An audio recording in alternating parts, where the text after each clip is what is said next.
Dengarlah hikmat Tuhan lewat pemerintah, gugus penanggulangan percepatan COVID-19. Janganlah dengar isu yang menyesatkan.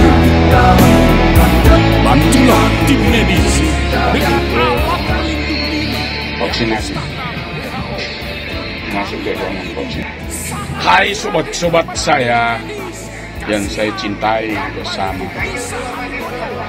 saya akan memberitahu kegiatan vaksinasi di Kota Makassar yang mana mendapat bantuan dari Dirjen Kesehatan Profesor Abdul Qadir dari Kemenkes untuk di Kota Makassar 10.000 vaksin. Nah, 10.000 vaksin ini diadakan 2 hari, tanggal 28 sampai 29 Juli.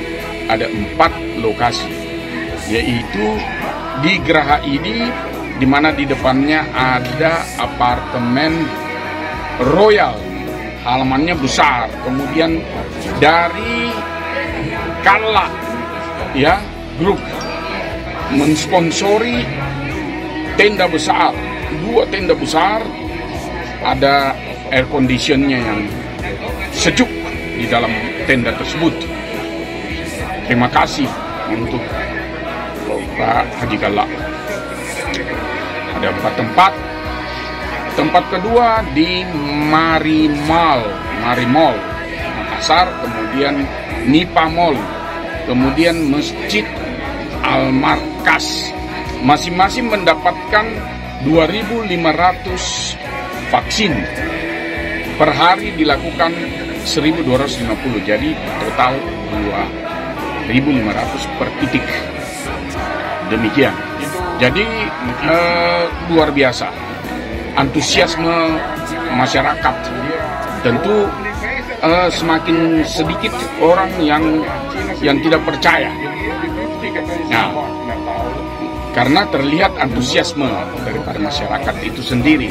Hanya kurang lebih mungkin sisa 10-15% saja masyarakat yang kontra dengan vaksinasi. Mereka dipengaruhi oleh hoax yang beredar, menjadi ketakutan.